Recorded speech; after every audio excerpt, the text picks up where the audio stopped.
I'm pleased to introduce our speaker, Dr. Miwon Cho. She is here to share some really interesting information that she has gathered over her many years of study in Cuba. And she is let's see, I'll hold back on that. I've got, I think, a written thing that I can read to you to tell you a little bit more about her, but she has a very interesting background. Though we each walk our own path here in this place, on the land of the Osage, the Cherokee, the Shawnee, and the Yuki, and now at this time, we journey together in one community. And now is the time for the chalice lighting. For Unitarian Universalists, the flaming chalice is a symbol of the light of learning and the love of our community. This morning, our chalice is being lit by John Foreman.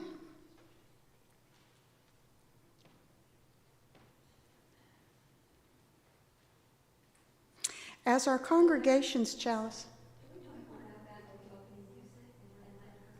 Yes, please. I'm sorry if I didn't. Go ahead.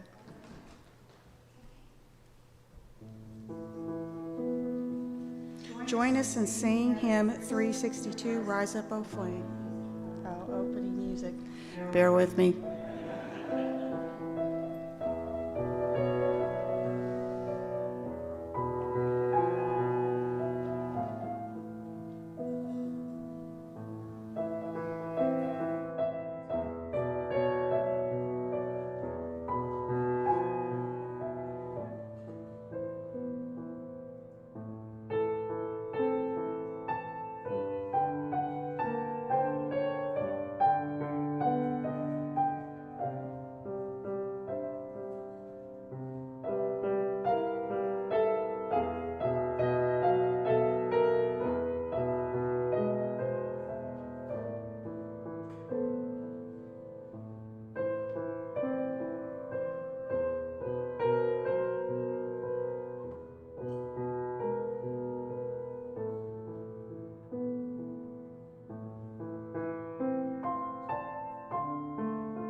Thank you, Lisa. That was beautiful.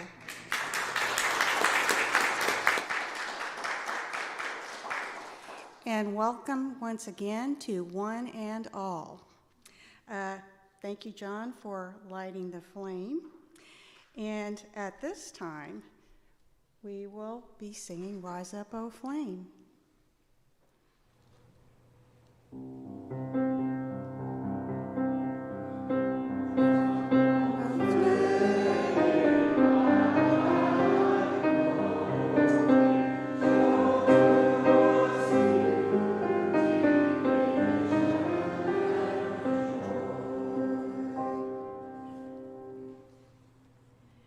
And next we will have Dr. Miwon Cho reading I Grow a White Rose.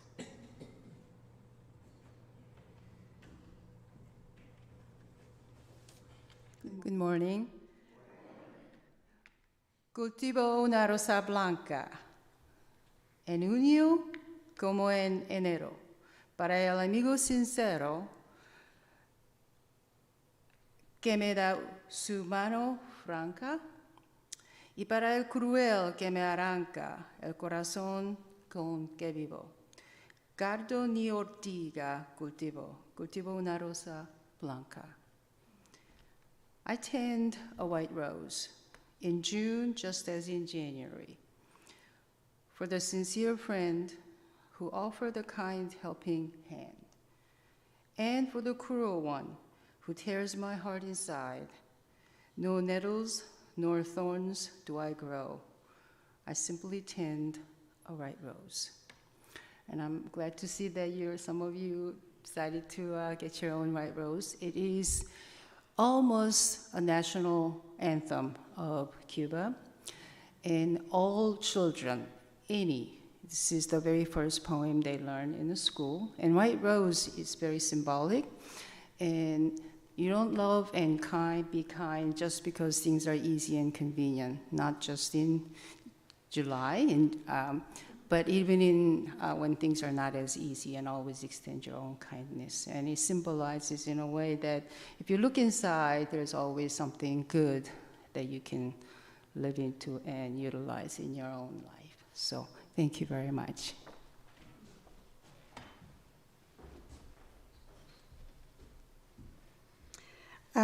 Thank you, Miwon. And I believe next we have some more music. Hymn number 305 in the Gray Book.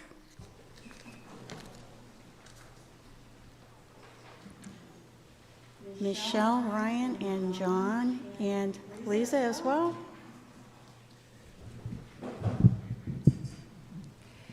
All right, we're going to sing the Spanish verse first. You'll find it, if you're looking at the book, you'll find it at the bottom, and then we'll go back and get the English first verse.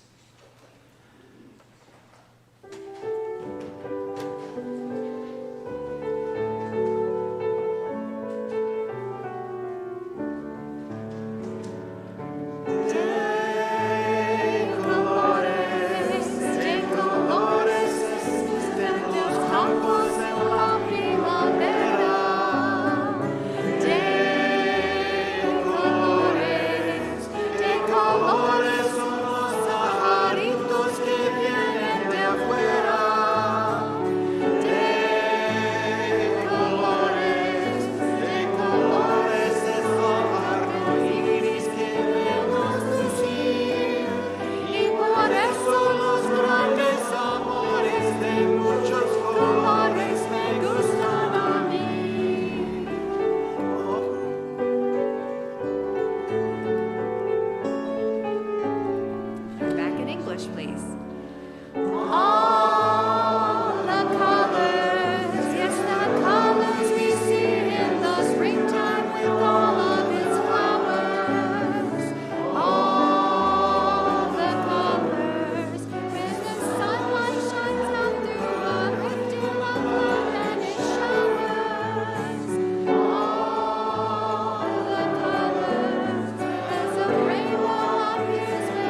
Thank you. Now is the time for meditation and silence. We will now have a few moments for meditation, reflection, and prayer. The singing bowl will lead us into silence.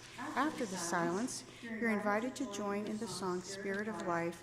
The words will be on the screen.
Thank you.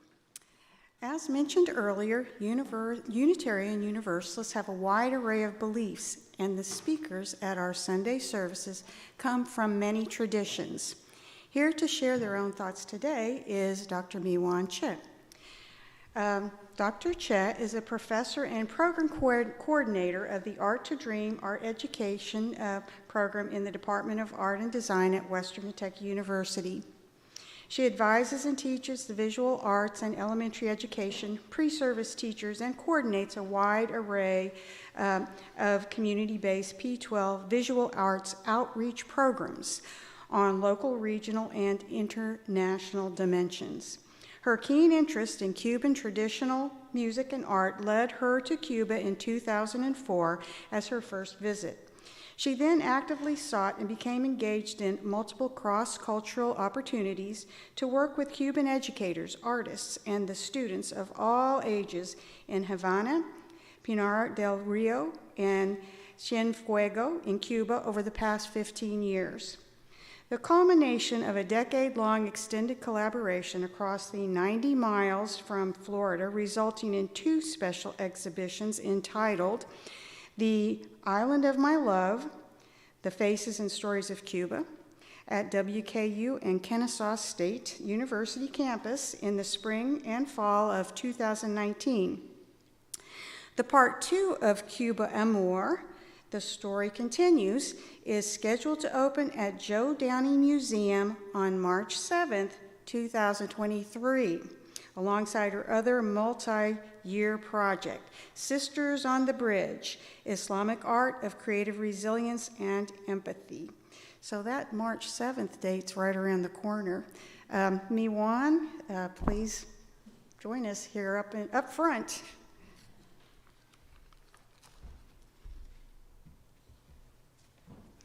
Thank you, Delaire, for that lovely introduction. And I would like to first thank you for this opportunity to share our stories and learn a little bit more about our friends. And who are still living in Cuba and some in different places. So I'd like for you to join us for this whirlwind tour of Cuba.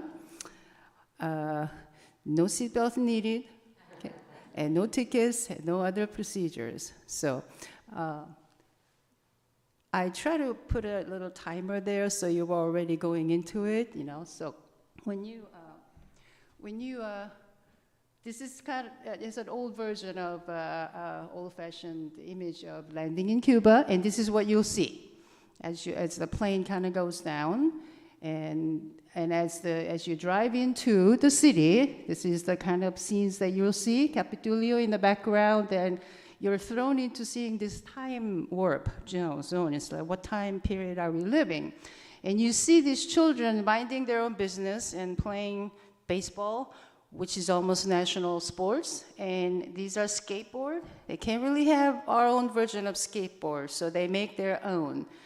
And if you go to Habana Vieja, which is built in the 16th century by a Spaniard, and you just start looking up, because there's Cuban balconies and all those buildings, and it's absolutely beautiful. And it's restored in its original form by city historian Eusebio Leal Spengler, who just passed away last year. And you can also see these people looking down from their balcony and then see what's going on. And this is one of the convents in Old Havana. And could you stop on this one, Matt, for a little bit? I was quite surprised to see these school buses. You can't really miss it. And learned that these are the buses left by Pastors for Peace.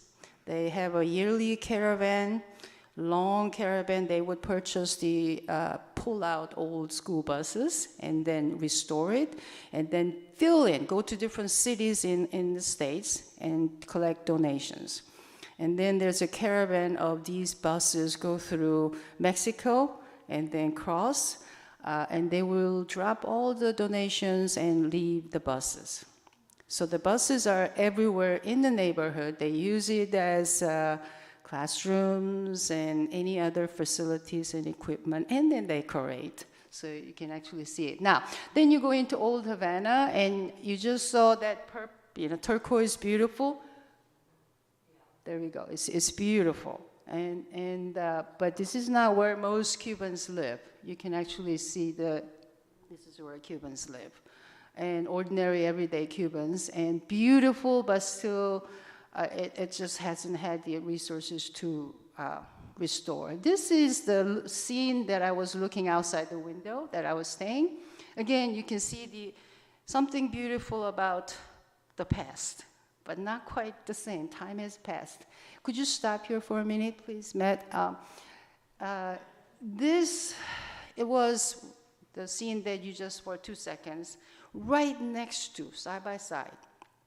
And this is the restaurant, and we were having dinner, and then I just was curious and to walk outside, and that's where Cubans was living. So I just was very quiet and then decided to take some photos. This is something you can see outside. Again, the modern and old-fashioned American car passing by. Fruit everywhere, sometimes on the street, peddlers. And these are a great way to get to know ordinary, everyday Cubans, and they'll try to talk to you and communicate. So, next slide, please. There we go. And then around there, you can actually see people making food from scratch. There's no fast food. Well, there's some fast food places, but no frozen dinner or anything like that. So everything is made fresh right here. And this is at the Casa de la Trova. And Trova is a very traditional Cuban music, and it's dance music. It's beautiful. And these are from the old times still, maybe during the Revolution era, still singing. Out of my curiosity, just walked into school uninvited, but I just say I'm here and then start talking with them, and At that time, I didn't speak any Spanish other than very survival or where's the bathroom and, how do I find my place? So you do a lot of body language. And I was quite surprised that they're just in love with Jungle Book and Disney images right there. And so you just smile. And these are the uniforms that children wear. And next slide, please. And this is very touching. Everywhere you go, you can actually see these signs as, jamás, esta es la no se rendirá. We will never give up, and we will fight. This one is very beautiful. It's called it's a ceiba tree, and then it's when the slaves landed, and they brought their memories. Could you stop on this slide for a minute, please? They were physically moved from one location to the other. They didn't understand where they were, and they were looking for something they remember, and it's this tree. And it's a tree they left in West Africa. It is called Bilbao tree, but they thought this was Bilbao tree, in Africa, West Africa, but it's actually a ceiba tree. And the shape of it, it's really magical when you see it. It's amazing, but it has the shape like this, and they were trying to carve the drum, but they didn't have the tree that they used. So they used this form. The conga drum has this shape. There we go. That's this coming from. So the next, please. And it's actually located in John Lennon Park. So I had to kind of say hello to him. And he's got glasses, and then somebody took it, and there's a gentleman sitting there, always put it there, and kind of keep a guard on how John Lennon is doing so he can see what's going on. And on the bottom, it says, they say, I'm a dreamer. Dicen que soy un soñador, pero no soy el único. But I'm not the only one. So I thought that was an interesting juxtaposition of American pop culture in John Lennon Park. That's how they named it right there. And it's a very well-known place. And it's a beautiful, everywhere you walk, it's just a part of history right there. Could you go back, please, a little bit? And so anyway, so 2004, I went there because of some study and research that I was doing. I think it is kind of stopping. So anyway, so I said I'm going to learn a little bit about music and Cuban music and then for artists. So I was trying to list a little bit. And one of the ideas that we want to understand is, now we talk about culture and crossing and connecting, and their ideology is more about transculturation, you're transing. And because there are Cibonis and Tainos and Spaniard and English and French, they all, even Chinese, there's a Chinatown in Havana, they arrived, and they have each other something to give as a gift. It's not one-way street. That's why they call it transculturation. And then it is written by a Cuban author, Fernando Ortiz. And that he's almost considered as a second discoverer of looking at Cuba from a different perspective. If Columbus is figured out that's the land, and then physically, and then he is the one who put Cuba in a different perspective of how it has been established right there. So that's called transculturation, and that's an important one. He also wrote a book called Tobacco and Sugar. So it's a black and white combination. They both are very important. You need tobacco, that's their signature piece, and then sugar, of course. So that was the whole United Fruit Company that was there. So he's Salvador Gonzalez, and he's the mural painter and Yoruba religion, and that is transferred into Cuban unique form of belief system that is called Santeria. It's called the Way of the Saint. So he actually paints these images, and all these are symbols of what they left behind. They couldn't speak literally, so they was used as symbols. So there we go. And then Jose Fuster, he is considered as a Picasso of the Caribbean, and this is the painting that I exchanged with my digital camera. He wanted my digital camera. I said, sure, you can have it. You know, I'll have your art. And so next is Lotta Fang. He's a Chinese Cuban. Surprisingly, there's a Chinatown in the corner right next to Capitulio. They came as a laborer to work, indentured, you know, in some way. And she's very proud. So mostly Chinese father and Cuban mother.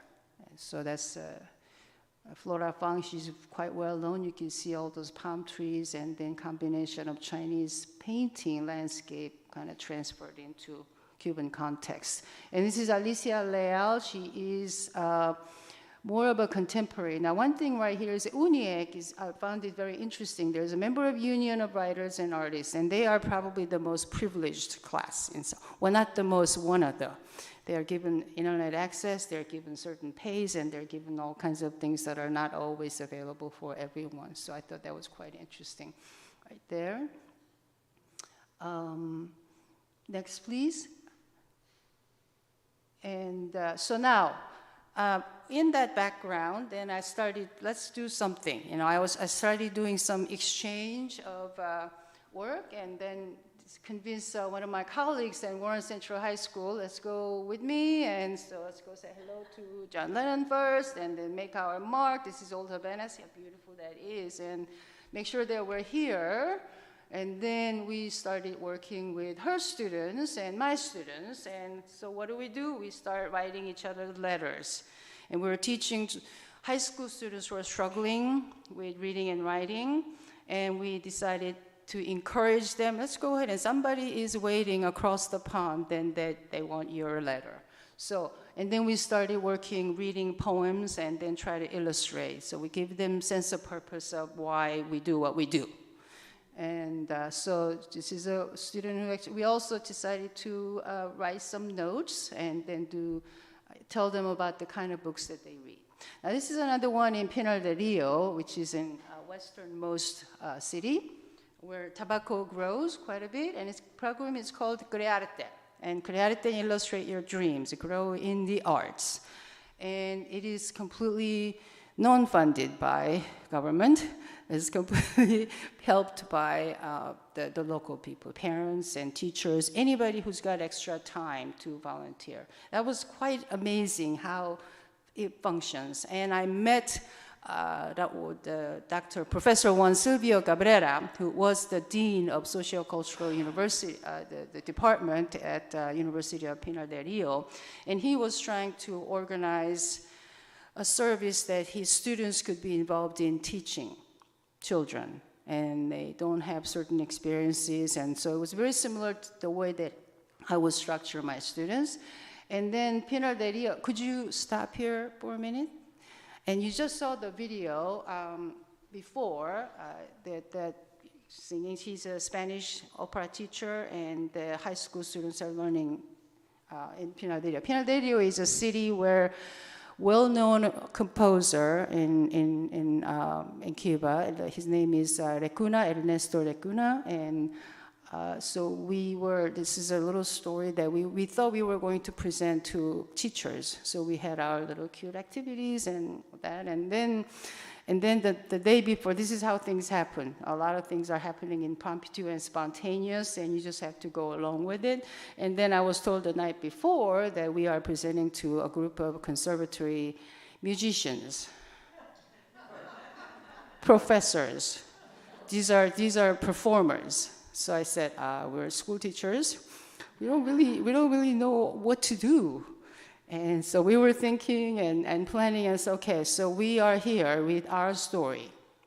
So let's just be ourselves. Let's pretend that we don't know everything. So why don't we go ahead and share our story and why we're here? And then we ask them questions, see how they can answer, which means that what kind of, we all are gifted with certain skills and tools, and luckily through the arts and music. So how are we going to utilize, and where is our place in this world with this gift? So would you tell us? So that was So there we go. So these teachers, these are musicians, and so the director is way in the back, and they're just writing their stories in their picture. And then they're presenting, and she's a pianist, and he's a opera singer, and that's one Sylvia over there, and my students, WKU team, and musicians and professors right there. So this is a video that at the end of our presentation, and they were all very touched with the experience, and said, what can we do for you? And said, well, could you please sing a song? So this is a song as written by Lacuna, and it's called Siempre en mi corazón. It's always in my heart, you know. And this was the song that was nominated Oscar. But it's the same year when Bing Crosby's White Christmas movie came out, so you know it didn't get it, you know. But this is the same year. Okay, so could you play the music, please?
Is really beautiful. It says you're a very special resident in my heart. And this is the way they speak. Now this is children that we were working with Crearte at that time, and they are from that area. And this is some projects they do, and we had students that I've been wanting to make dragon all my life, and now I finally did it. So this is in the library, and the Katora is my student from WKU, and Brian, and we're just having photos right here. And this is one of the exchange projects that we did. You know, we'll do half of it, and then we'll send the other half blank as an invitation, whatever they do.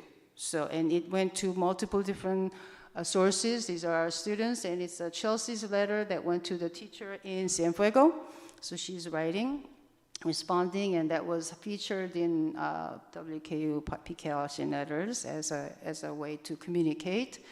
And it's almost like a call and response that you would do. Okay, and there we go. And then she's the retired teacher who came, and I've been trying to look for her for several years and couldn't find her because they just come. And so this project really is a peaceful, and it's a good one. And you can see all these photos of teachers who are working.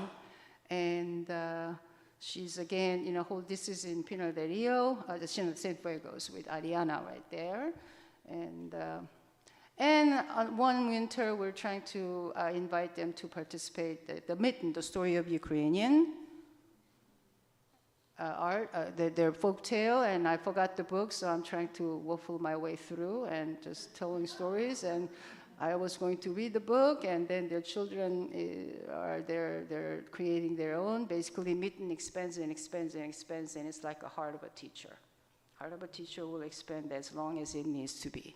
And that's the story. And she's saying, well, why mittens? We don't have snow here. And it took a little while for her to figure out. And but they just all got into it, and There we go. And then we also share. These are teachers from all over in all levels and different places. And then this is another one, 5 panels, very interesting. It's an Ecuadorian mural artist. The ratio of top and bottom is 1:3. So you can actually combine, mathematically it's multiple that you can combine. It's based on the identity pieces. That means that you have multiple different pieces to make who you are. And however the way you can arrange it in multiple different ways. It's very symbolic in a way. So that's a good project. And we also did, using that idea, and we'll have 2.5 panels again. And then we will invite them to finish the other 2.5 panels. So that was the project, and this is very interesting. It's good to dream. We know that there's a place to go, and this is the drawing that we did. And happiness and joy is the main blessing. If you're happy, then you know you're on the right path, whatever you do and wherever you are. And this is high school students, actually the teens writing these things. And what is success? And if you can go to bed in peace every night, then you're successful in your own life. And I thought that was very beautifully written and poetic. And one of the responses that we did is Emily Gill, who I will introduce, my Cuban friend Fina Simpson, who was a WKU first Cuban faculty. And she writes that my grandmother Adolfina, and she's writing a little bit about all the stories. And the grandmother and Fina told her while she was growing up. So some days, some project, we couldn't go into the classroom because you have many signatures to go into the building and work with them. So I said, why don't you come to us? And we meet in the park. So we're teaching in the park. And these 5 panels right there, Amy was one of the students, my team who went there. And these are English majors. So they are learning to speak English on all different levels, and so it's actually a good experience for them to write about what that means. And its theme is about white rose as well. Another school that we found is experimental art school, and this is the gate into the school. It was an artist's home that turned into a school, so it's a small, it's not a huge building, but they've got what they need and they make the best they can. These are the teachers.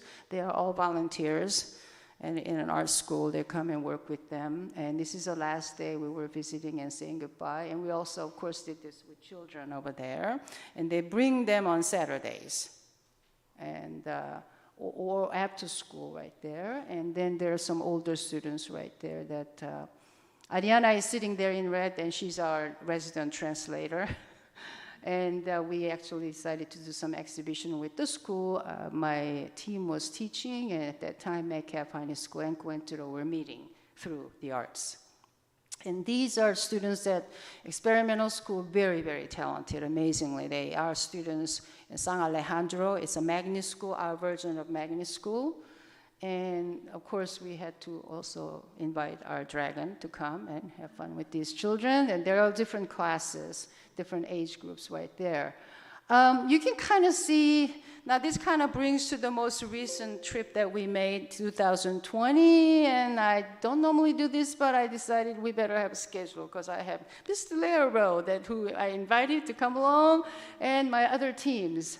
So it didn't exactly happen that way, but at least we knew what to expect when we get up in the first day. And these are the kind of places that we went to, and there's so many people involved. On the fly, phone call, let's come in 2 hours and tomorrow. And that's how usually it happens. And so this was the schedule that I had. And then there's the arrow right there. And we did go to APC, which is Asociación Pedagogo de Cuba, which is Cuban Teachers Association. So this is not, again, government institution. You know, it is their nonprofit, their own institution right there. And we did some puppet project, and these are the teachers who are teaching children with special needs. And I was just amazed how they had the network to come, and we were doing some projects. And then that's not enough, so we went to Pinarderio again, and that's Burian growing. It's a small boy when I first met, but now he's growing. So one of the things that we did is a puppet, sock puppet, and they were confused. Why are we using sock? Because we need socks here to wear. And I said, well, they're donated. That's okay, So we had to kind of ease them a little bit. There's no classroom, so they're actually using the community library, the balcony and inside. And it's on the weekend or after hours, so we will use whatever place that they could give us. And at the end, of course, children presenting. And you can see Jose Marti right there, who is the national hero, literary hero, who wrote Cultivo una Salsa Blanca, and the song that hopefully we'll invite you to sing, and as part of his book, Guantanamera. And this is in the library, our team right there. And I just wanted to give you an idea. We were visiting Juan Silvio, and they went all out their way to cook dinner for us.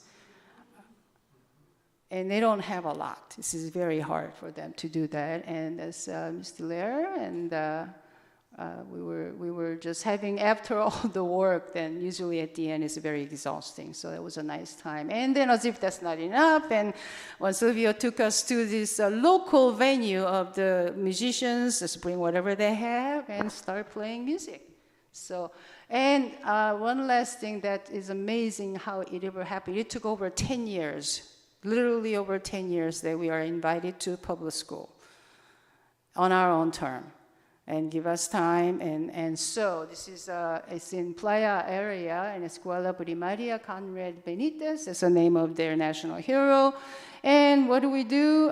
We decided to use what we thought we were going to have 20 students, but 40, 50, 60, so we had to figure out whatever we have. So we're making string project, and we're, string tool materials, and I did have enough of those bookmarks, so we were making something, and that was another shock. We thought we were going to have 20 first graders, and then we had 60. So what do we do? Anyway, so could you? I think we can go ahead and play this, Matt. One of the things that we did is we're playing music everywhere we go, off the beat, okay, and off the note. But it really didn't matter because they let their hair down. And they were very confused and singing, we're these bunch of foreigners who come and start singing, what's going on? And then they also respond in kind, the same way. So there's a song. We're using macaroni as our maraca.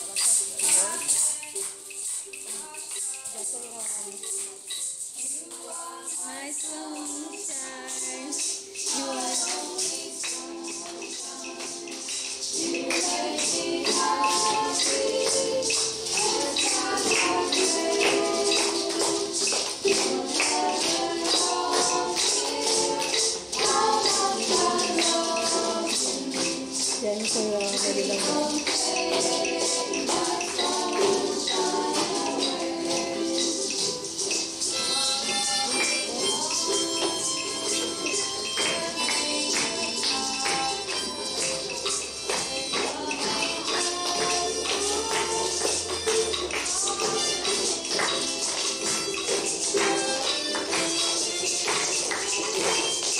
Dale, con las palmas, así, así, palmas. And principal is wondering what the heck is going on in that room. Coming in.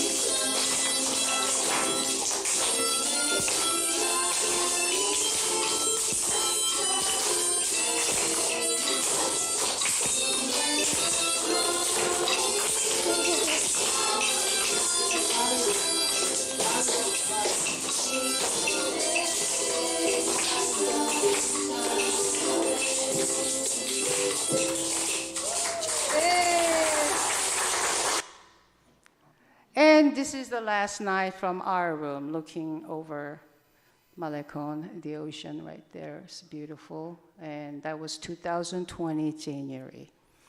And at the end, the culmination of all the work was at an exhibition that I curated.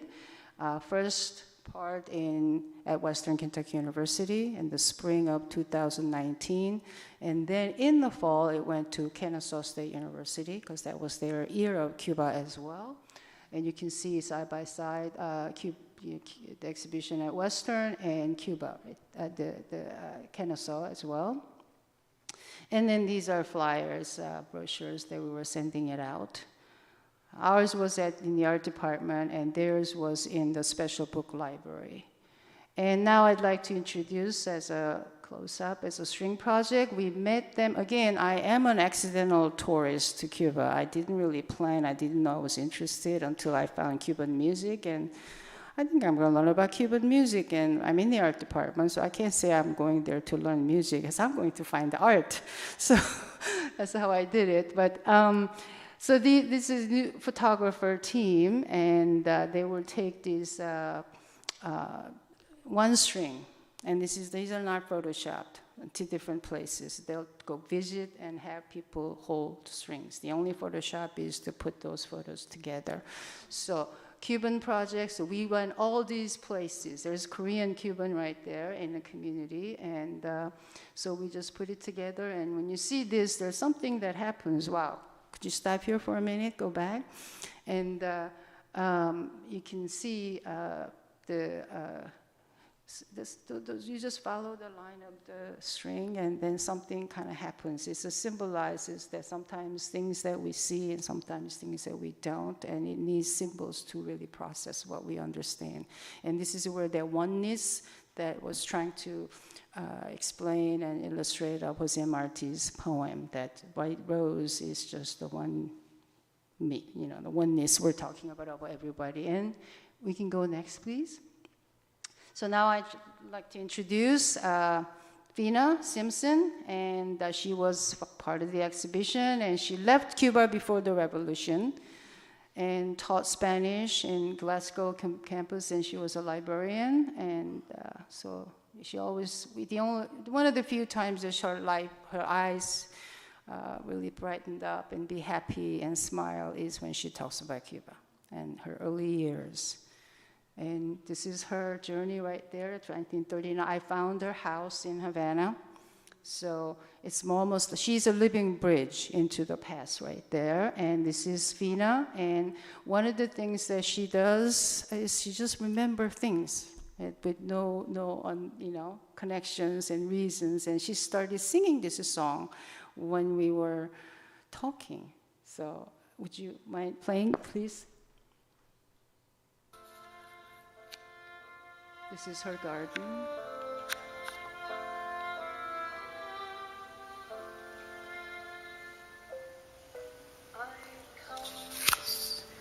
El puerto yo voy cuando duerme aún la floresta y en quietud And she speaks in Spanish, con always. Jesús estoy oyendo absorto allí su voz. Él conmigo está, puedo oír su voz, que de suyo dice ser, y el canto que hallo en él allí, con nadie tener poder. So that's her singing the song. Would you like to do this now? Well, she's actually watching us on YouTube right now. So I thought it might be fun if we sang the song back to her in English.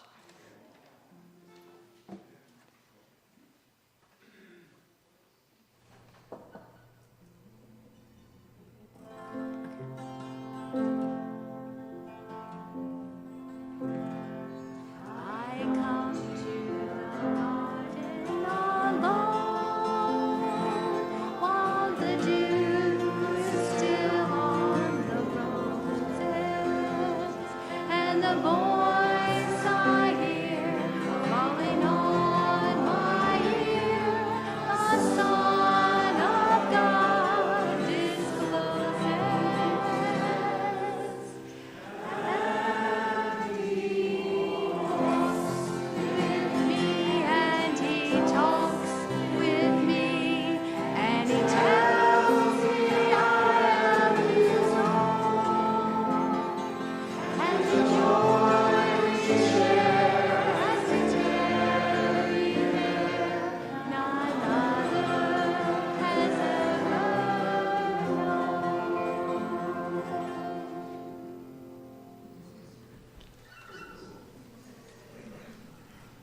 Thank you.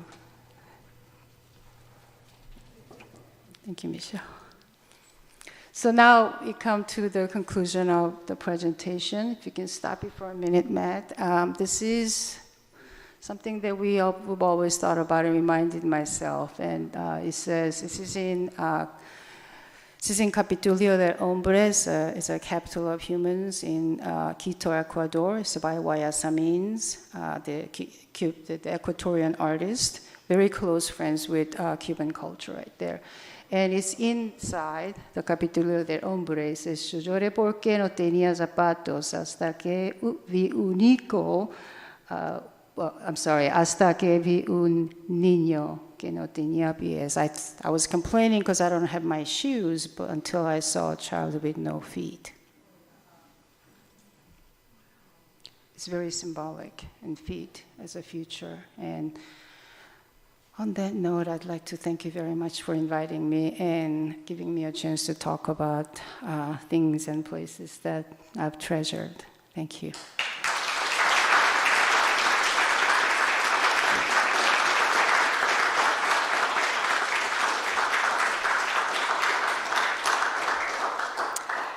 Thank you, Miwon. It was very enjoyable and enlightening. Can I say one thing? I think in this group there were some ladies who went to Cuba with legal women's group, and yes, and it would be nice to hear a few minutes of your experience, please, because it was a different dimension. I don't know what. We're running out of time. I'm sorry, I don't know. Oh. Ken went and John Foreman went. We went on a birding trip, of course. Originally with Lisa, with a group of attorneys who were into organizing. And it was amazing the way that women are treated so equally, I felt, in Cuba. Just many, many opportunities and attitudes that we haven't developed yet in this country. And the most beautiful art museum, and I've been fortunate to be to many across the world. It had the most marvelous art museum I have ever seen. The art was really beautiful part. They like you said, they support the arts with state funding. So the artists have training. We saw very avant-garde art. We went to opening. Very avant-garde, crazy, and fun. And then we went to the museum. And I the first week, Valerie and I attended this in many different venues for women and just understand. We went to the women's organization, the beautiful house in London. The wife who was a revolutionary in her own right, the wife of Pastor, thank you. But my friend had been going through, this was her third year going through Cuba with these Federation of lawyers from the United States. So they had this exchange every year. And this one year, there was always a different theme. This year was women was centered around, wasn't ever before, but always the lawyer friends went with her. But when I found out she was doing a program about women, I thought, well, I qualify. Go. And I invited Valerie and invited our husbands to kind of be the last part of the 2-week trip. We spent in rural Cuba with the birds going out. It was a fantastic year. It was 2018. Well, I'd like to encourage everybody to continue this conversation during coffee time, which will be taking place in just a few minutes across the way. This is time for the offertory. This congregation and the work we do is supported by the voluntary generosity of all who contribute. The offering is a sacrament of the free church. Our greeters will now pass the collection plate. You may also use the QR code on the screen or donate via our website. Excuse me. As we enjoy the music, the offering will be given and received in grateful appreciation of our shared hopes and values.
Them wisely in the service of our congregation and our community. We would like to take a moment to thank all those volunteers who made this service possible today. As your service associate, grateful appreciation goes out to today's service coordinator, Diane Lewis, our musical accompanists who are many, Lisa, Michelle, Ryan, John, and of course our technical advisor, Matt, behind the scenes. Thank you for sharing your time and talent with us and our community. At this time, we have community news, and I believe that Natalie's going to be coming up with that.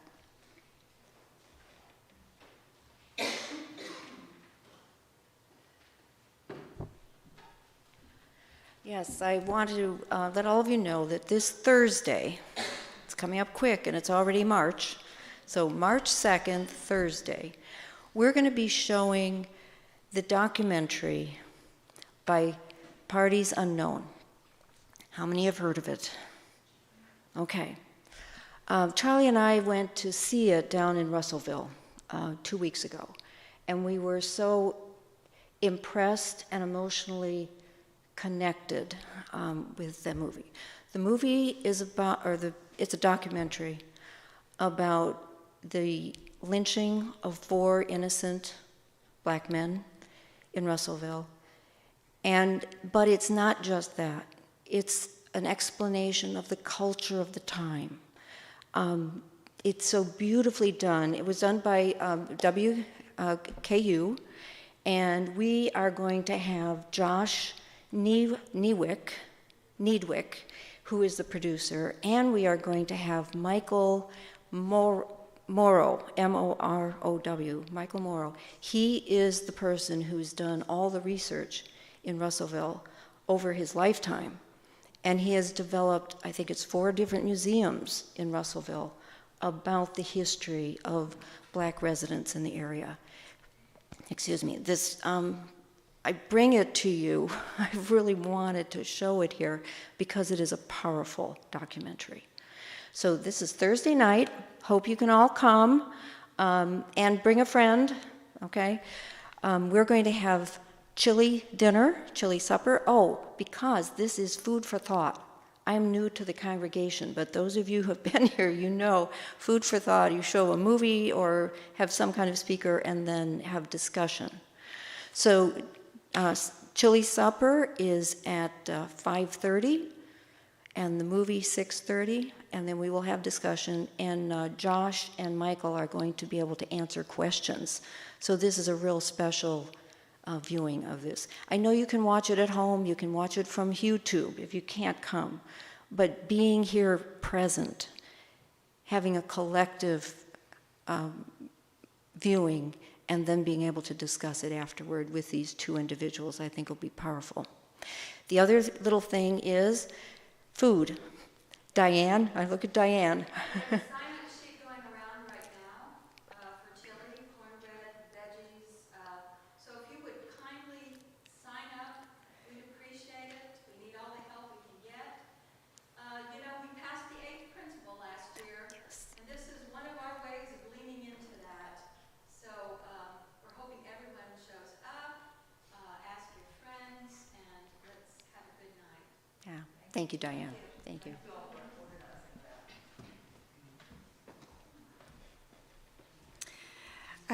Thank you, Natalie.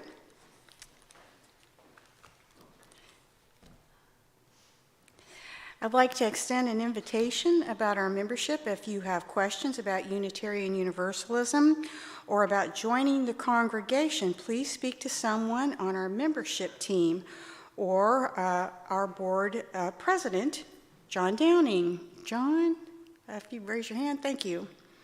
Or email John, the president, at president@ubgky.org. You may find out more about us, including community news, by reading our weekly email updates, or by looking on the bulletin board outside, and by following us on Facebook, YouTube, and the website is available online. Now I believe it's time for the last hymn. This is in the Teal book, number 1027.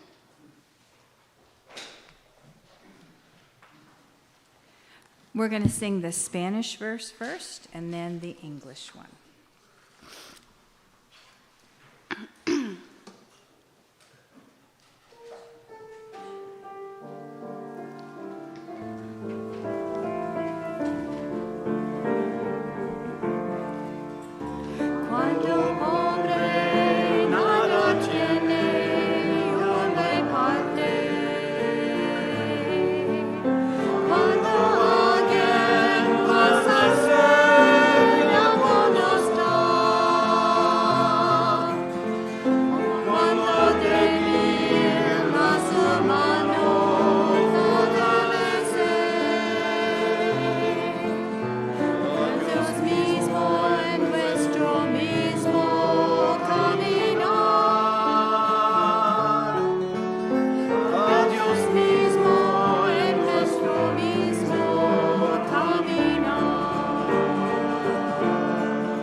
And in the interest of time, we'll stop there. Thank you.